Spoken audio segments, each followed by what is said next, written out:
ముందుగా ఏటీవీ న్యూస్కు స్వాగతం. ఖమ్మం జిల్లా బోనకల్లు మండలం రాయన్నపేటలో వింత ఘటన జరిగింది. 2 తలల మేకపిల్ల జననం. గొర్రెల కాపరి రాయమడుగు శేషగిరిరావుకు చెందిన మేక గుర్తింపు జన్యు లోపంతో జన్మించినట్లు తెలుపుతున్న కొంతమంది స్థానికులు. ఏటీవీ న్యూస్ బోనకల్లు మండలం. అట్టే పడుకోవాలా, చేసిపాటం కూడా ఇట్లా తలకాయ పైకి పెట్టుకొని పోవాలా, తలకాయలు ఇట్లా పైకి పెట్టుకొని పోవాలా.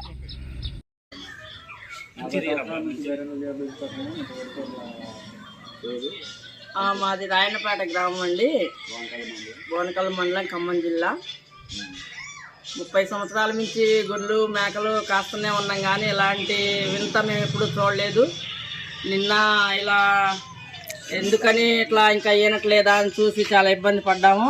చాలా ఇబ్బంది అయిపోయింది. ఇట్లా చూస్తే తీరా బయటకు వచ్చిన తర్వాత 2 తలకాయలతో వచ్చిందండి. మాకే చిత్రం అయిపోయింది.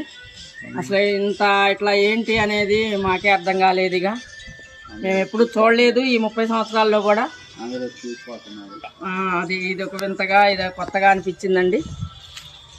ఇదండి జరిగింది.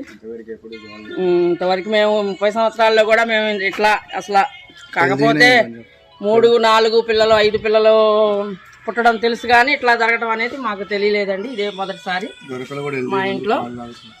ప్రజెంట్ అయితే అంతా బాగానే ఉంది. 2 కలిసి పాలు తాగుతూనే ఉన్నాయి. డబ్బా పాలు పట్టేస్తున్నాము, బాగానే ఉన్నాయండి.